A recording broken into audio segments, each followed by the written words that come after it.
Blog Talk Radio. Oh, it's time to get real. Oh, yeah.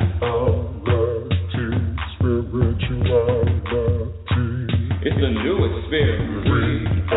Reality, spirituality. Yeah, keep your ears open for this one, man. Spirituality. You got a question for RLN? Reality, spirituality. Yeah, it's time to get some answers, baby. Reality, spirituality. Oh, now we get real. Reality, spirituality. Yeah, it's time to get down. Reality, spirituality. Yeah, you gonna feel good now. Real good.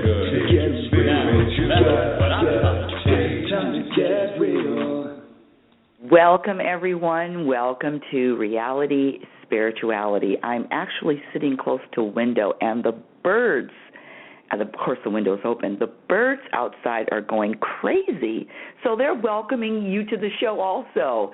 Welcome. My name is Rebecca Lynn Norrington, and I am a self-proclaimed happiness specialist. What the heck does that mean?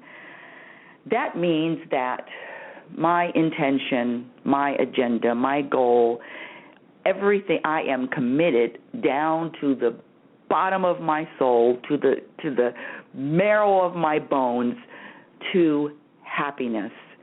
That means my foundation is happiness, wanting to be happy, how to create more happiness, how to experience more happiness. And honestly, I have to share with you, as I said in the topic title, it's just not about wanting to be happy. That is never enough. Yes, listen, I've met hundreds and thousands of people in my life, and of course, if you ask anybody, do you want to be happy?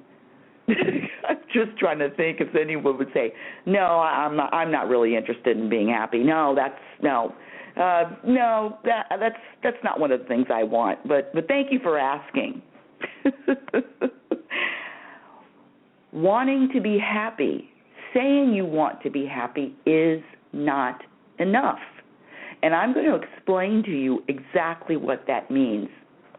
There was a book that was written years ago. I read the book. I really don't remember a lot about the book. I do remember the title, which is a very famous title, and the first sentence of the book. And the title is A Road Less Traveled. No, The Road Less Traveled. A Road Less Traveled? No, it was The Road Less Traveled. Great title. And the first sentence in that book was, life is hard. Now, I used to believe that. I used to believe that life was hard. I used to really think that it was a struggle. I had to work at everything I wanted. I had to put my nose to the grindstone, and I'm here to say that that is not the case. It's really not. Life is what you perceive it to be in every instance. I don't care what you're facing. I don't care what your circumstances are. I don't care how you're feeling. Life is all about your perception of what's happening, your perception of that person in the mirror, your perception of even your life. You can think that you're wasting time, you haven't found your purpose, you haven't met your goals, you on and on, whatever. Life is about what you perceive it to be. Life is, and so obviously the author of, I'm trying to think of his name. I don't even want to try to do that, because who knows if I'll ever come up with it. And that'll be the end of the show. I'll be thinking of his name for 60 minutes. What is his name? Anyway, the road less traveled, that is a true statement, meaning that merely wanting to be happy is not enough. And what I found in my life, that people say they want to be happy, but they are not either willing, committed, it's not important. What, I don't even know what the reason is, but when you say you want to be happy and you are committed to that, you are committed to that, to the depths of your soul, every single word that you speak, every action that you take, every person that you meet, you will be conscious enough to create a peaceful environment. You cannot be happy surrounded by drama. You cannot be happy when you are when you're blaming somebody else for how you feel. You cannot be happy. And what I'm trying to say is, there's a choice in every moment, in every single moment. I teach a happiness class now. I just started teaching in January, and there's only a few students in the class. It's a brand new program at the City of Arcadia in the Recreation Department. And I've had two classes now, 2 sessions. Each of them were for 11 weeks, and I'm at the end of this second session. And, of course, I have new students coming in. What I found is, and I give out, it's so funny, I give out homework every week. And some of the homework is just to be aware of how you are speaking to others. Be aware of your intention. Be aware of what you're doing, what you're saying, because self-awareness is very important. And it's really, what I found, it's very challenging to be aware, consciously aware, 24/7. But like I tell my students, I'm just like them. It's just that I've practiced more. This wanting to be happy, you have to practice the skills, the tools, the behaviors, the perceptions of a happy person. Happy people aren't mean. Happy people don't have expectations. Happy people don't complain. Happy people don't blame others. Happy people don't compare themselves to others or compare others to others. Happy people are accepting of everyone else. Happy people don't judge. Happy people, well, this sounds like a whole rap. Where's my bass? Happy people are people that are comfortable and relaxed and content with every moment. Happy people aren't dissatisfied. You cannot be dissatisfied and happy at the same time. Happy people are all of those things plus more. Happy people love unconditionally. Happy people mean that whatever you do is okay with me, and whatever you don't do is also okay with me. Happy people are just like the universe. Happy people are aligned with the universe. And honestly, it just, all you do is just look out into nature and look how this universe was created. This was an easy creation. Everything happened just by falling into place. Things just fell into order. The planets collided. The meteors collided, created Earth, moon, planets. Everything was created now with ease, meaning that, yeah, there were explosions. Yes, there was fire. Yes, there was freezing over. Yes, there was extinct, things going extinct, animals going extinct. Yes, there was a lot of change, and change is constant. Happy people are comfortable with change. Happy people are comfortable with it all and how it is all evolving. Happy people know that they might not have any idea how this whole plan, I mean, if you looked at the beginning of this universe, would you have thought that, okay, now it's going to evolve so perfectly with Earth, and now we have life, and now we have people, and now we have technology, and look at the cave people. Look at the cave people. That's really funny. Look at the cave people. Look at the cavemen. We look back at the cavemen and say, wow, they're so primitive. We can look at certain people, certain cultures, and say they're so primitive. But what does that mean? Honestly, if you ask me, and I'm asking myself, I think that this stage where man is primitive. Primitive because we're still evolving into these creatures that I can't even imagine how evolved man is going to be in 10 years and 20 years. And I'm not talking about technology. I'm talking about man, because I believe that it's still an evolution. And so how can I judge and how can I look out and see that there's something wrong when we're still evolving? Still evolving.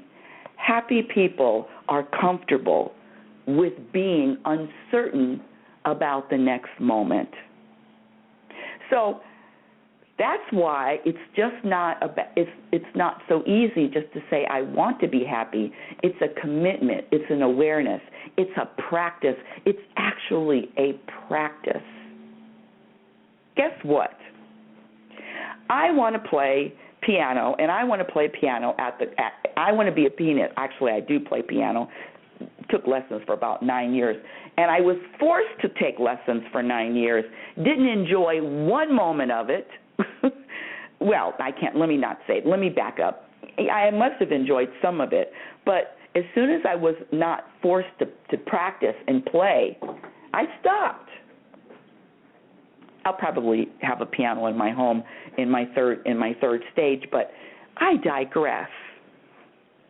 My point is this. If I want to play at Carnegie Hall, don't you think I'd have to practice? If I want to be LeBron James, the best basketball player in the world, I was watching a video of LeBron. I don't know if you guys are basketball players, but I love watching sports figures that are at the top of their game, regardless of what you think about him. First of all, we don't know these people, but just this professionalism to get to the top of his game. I was watching this video, and this was recent, maybe the last week or so, and the coach gave them a day off. Now, LeBron James, his day off is going to the gym, still working out, doing what he can. Oh, and this is what he said. He says, when I play another team, he says, I study film. I study film on each opposing player. I know what each opposing player likes to do on that team, doesn't like to do, what they gravitate to, what they're good at, what they're not good at. I study each opposing team player. Team player, team member, opposing team. And he says with that study, when he's playing now on the court, he forces them to do what they don't like to do. How brilliant is that? So not only is his game top notch, not only does he prepare for his body, oh my goodness, and his training, this guy trained, and then what is it? The cryotherapy. That's when you go into that frozen chamber. You freeze your body, and for about 2 minutes. I don't even know the degrees, but you're in there in this chamber about 2 minutes, and your brain is tricked to think that you're freezing. And so the body releases all of this chemicals, and the inflammation in your body goes down, or it starts repairing quickly. what? I need a frozen chamber. I have to say, I got a couple of knee pains and ankle pain, but I digress again. My point is this: being the best basketball player in the world is a job. But he loves it. This is why he's put on this planet in this moment. And I have to say, for me, this is my job. This happiness specialist, I am on the job 24/7. I am recognizing and conscious of what I'm doing, what I'm saying, why I'm saying it. But even more importantly, what I have done, I know I'm using a lot of I's, but I'm here to share, is that I have finally gotten to a point where I'm listening to me. I'm listening to that inner voice. I'm listening to how things feel, not how it looks, not how it's planned out, but how does it feel to my soul? How does it feel to that? Is my energy compatible with what is going on in my world? Meaning, I'll give you a perfect example. I actually volunteered and then was asked to help plan this huge event. And I don't know if I mentioned this before, a huge event with a really great entity that's on this planet that is just, and I'm not even going to say who it is, what it is, but I was asked to help plan it. And I was really excited because I love the work that they're doing, and I love planning. That's one of the things. I mean, I've been an event planner and putting together talent shows and planning parties and events, and I love it. I love the organization. I just like that. Years ago, I wanted to be a wedding planner, even before wedding planners were popular. Of course, I dropped that ball, but I dropped that ball because I was supposed to drop the ball. But after that, I started planning talent shows. Bottom line is this.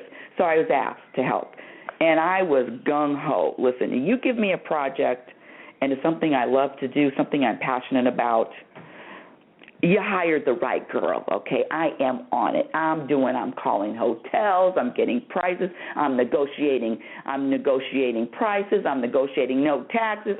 I'm doing it all. And there was a group telephone call conference.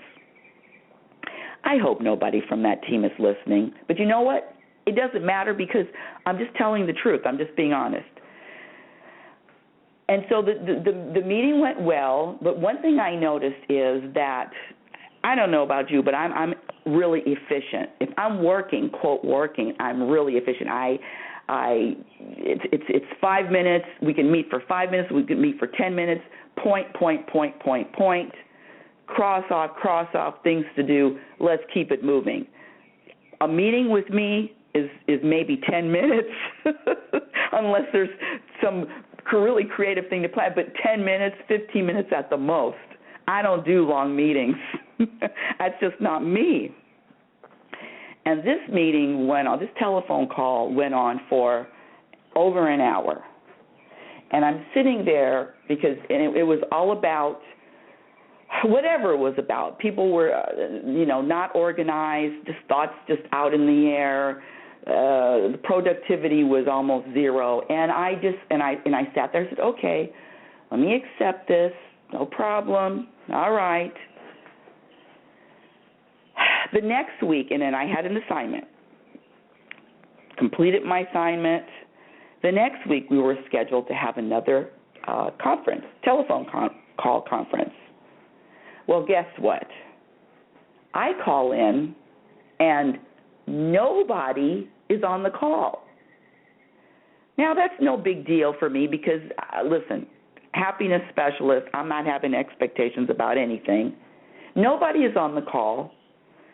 So I'm thinking, okay, I'm going to use the term I like to say, these people are really unorganized. even though I love and respect and honor this group or this entity that I was going to be working with, and I do, and just love being around, doing great works in the community, great deeds, all of it. Great. Oh, I forgot. Lots of good connections too. Great connections. I would be connected with different people, moving here, moving there, movers and shakers. I said to myself, you know what?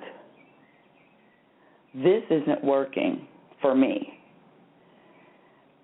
I only need one sign.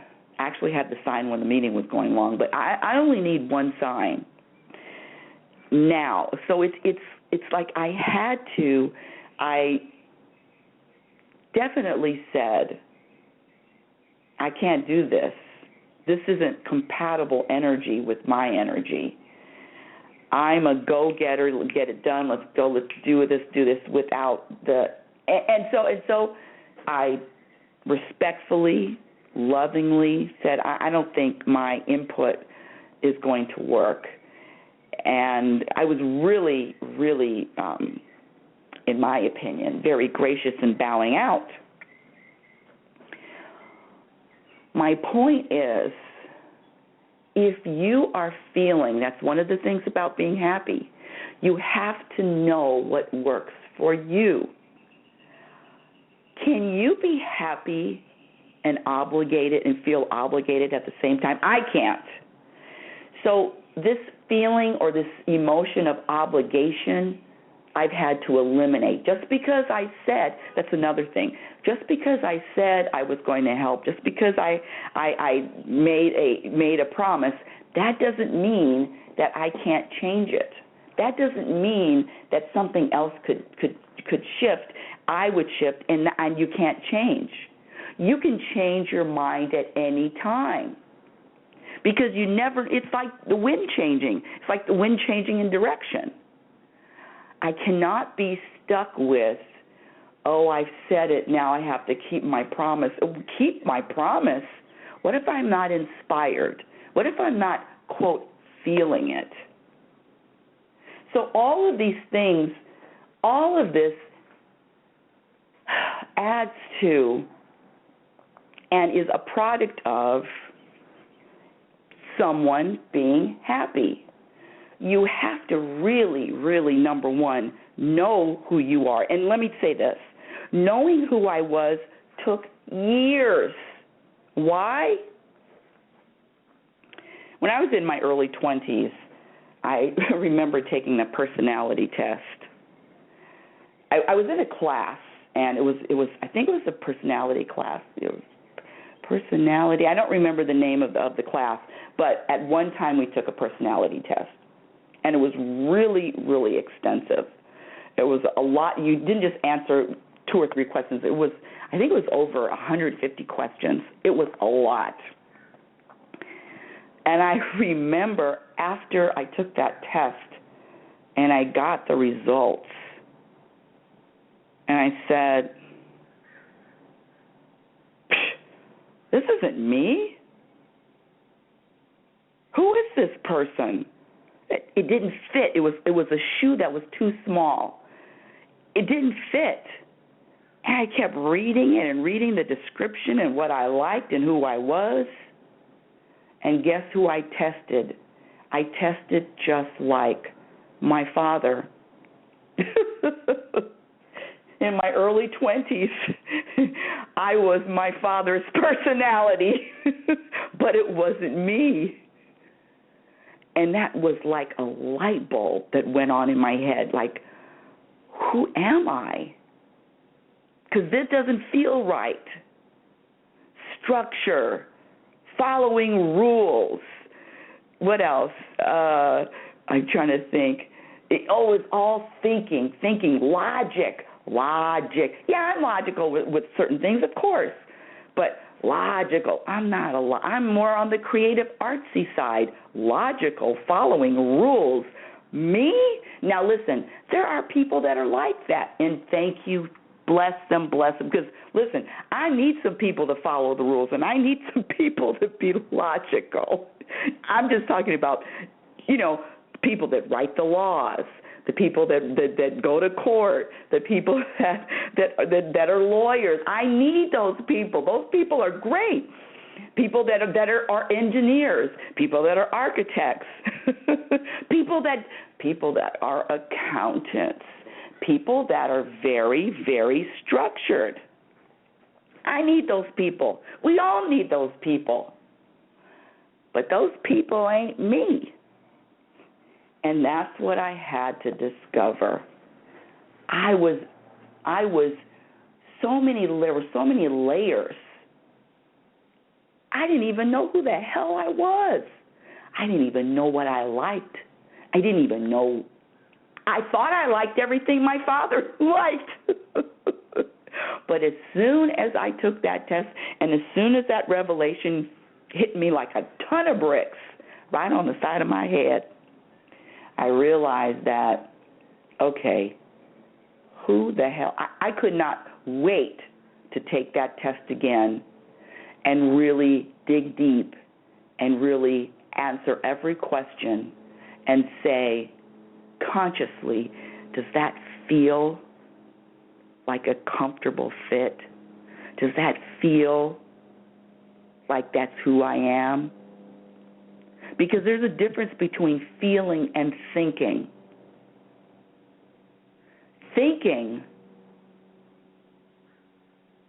Feeling is deeper. So you could feel energy. You can feel circumstances. You can feel if you're in an area and you're that sixth sense. That's part of who we are. This feeling, this deep, deep, deep feeling. Have a feeling that someone's going to call. I have a feeling I'm walking down the street and I don't get a good feeling about this. How about people that before they get on the plane, I don't have a good feeling about getting on the plane and the plane crashes. I don't have the feel. It's the feeling that I had to get back to, that I had to discover. So this wanting to be happy is not enough. You have to really, really want to engage on this journey of this. And I have to say, it's just one word, it is a job. No time off, no vacations. It is a job. But just like LeBron James, it's his job to be the best basketball player in the world. And he loves his job. Well, I don't know if he loves his job, but he looks like the results are like he loves his job. I know it's all inside of him. Passionate. I've watched him. I've watched players that are at the top of their game. I love athletes.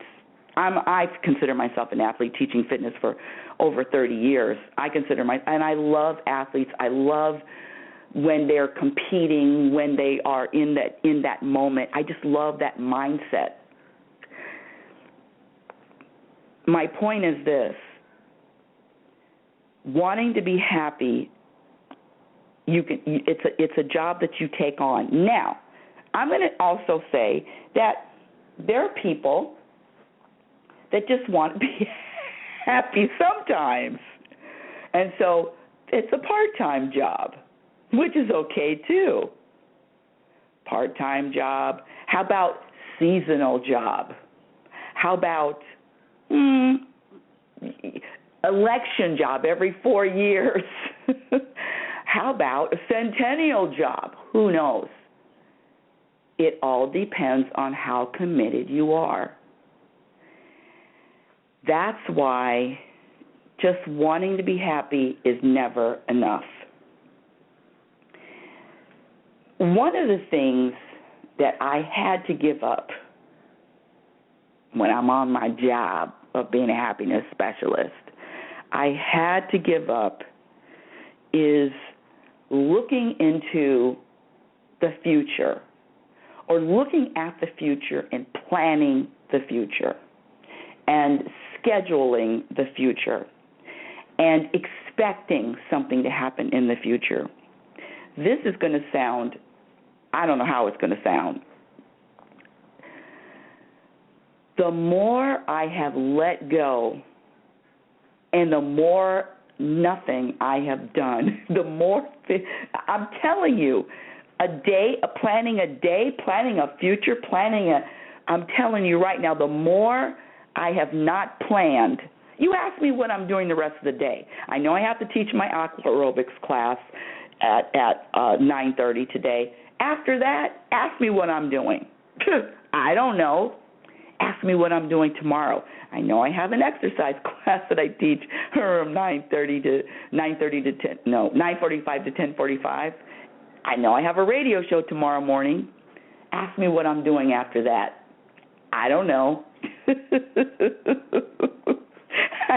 I'm telling you, and the more I have I don't know, because I have allowed the universe to drive me wherever I need to be. I am open to all experiences, and what I'm saying is the more that I have said I don't know what I'm doing, things pop up. I am telling you. I'm going to give you my password, my office password. You ready for this? And I've been changing it every month, but this is for May. My password is, and I have to type it out, and it's really long. It's what else is possible in May 2015. That's my password. And in June, I'll change it to what else is possible in June 2015. I started it in April, and I have to say, guess what's happened in May? Well, I already told you about that one group that I was going to be working with, and quite frankly, they contacted me again, maybe want me to work again, maybe under different circumstances, maybe closer to the event, who knows?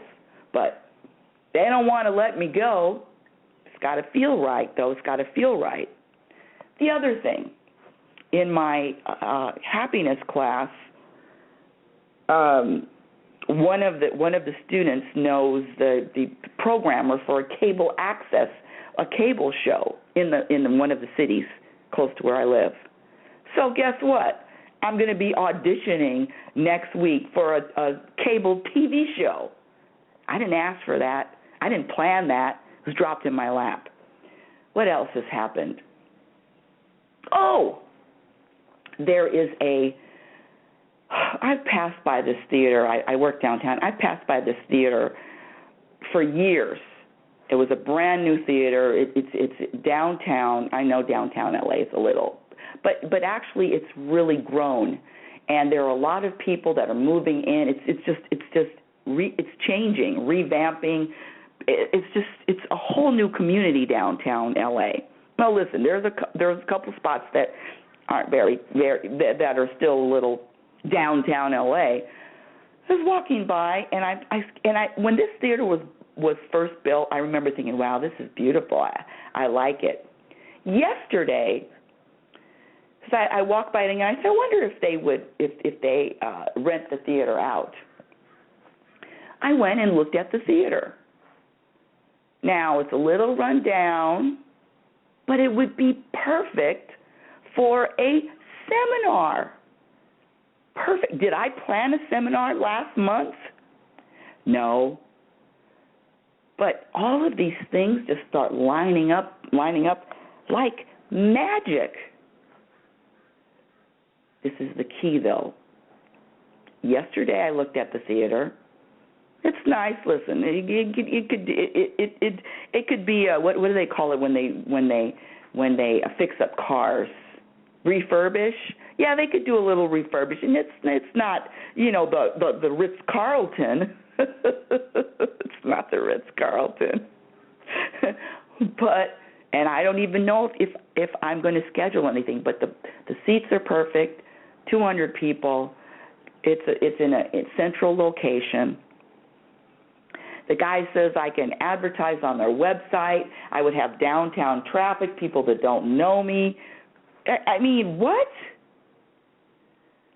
But let me tell you, still, yesterday I looked at the site, today. I don't know what's going to happen tomorrow. I don't know if I'm going to be speaking at that theater. I don't know if I'm going to put a group together. I don't know if that's going to happen because I don't know what I'm doing.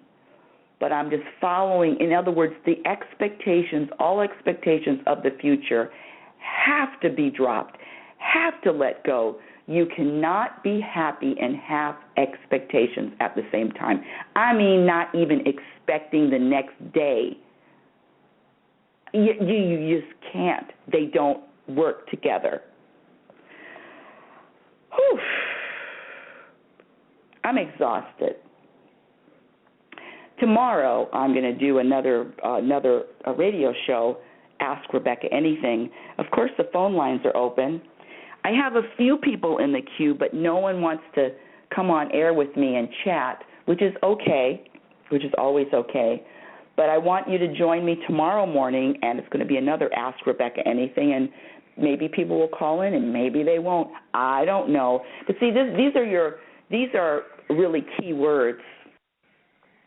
Happiness, the only planning, the only commitment, the only thing that I expect is I expect to be committed to this happiness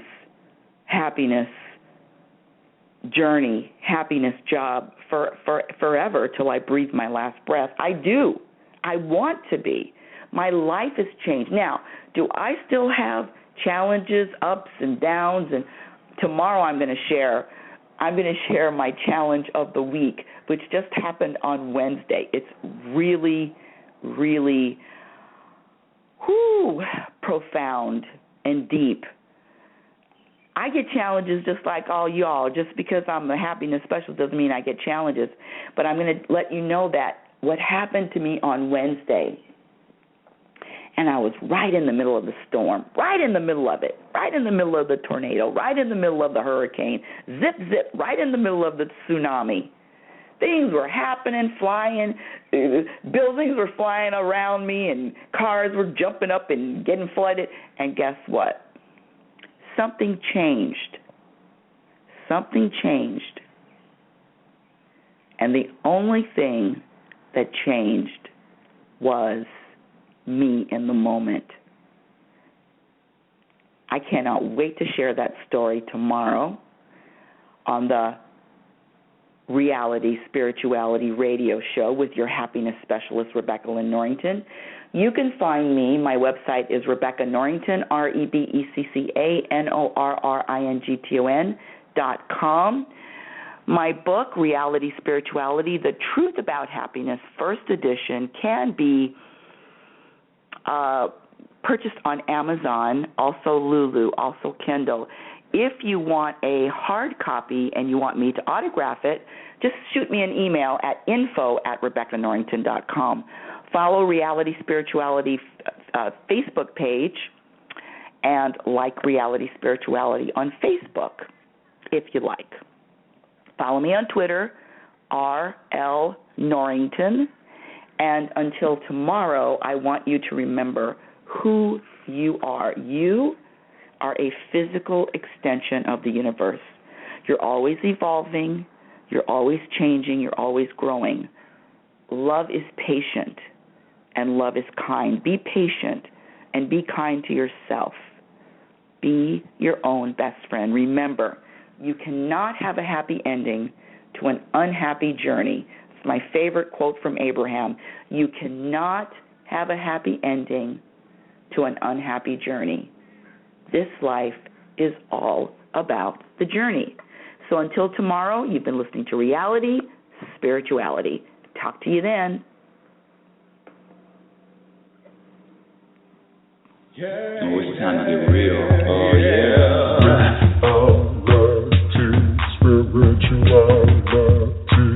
It's a new experience. Reality Spirituality. Yeah, keep your ears open for this one, man. Reality Spirituality. You got a question for RLN? Reality Spirituality. Yeah, it's time to get some answers, baby.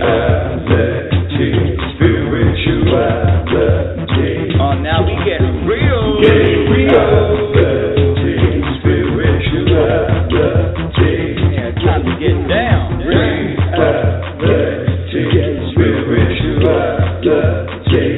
Yeah, you gonna feel good now. Real good.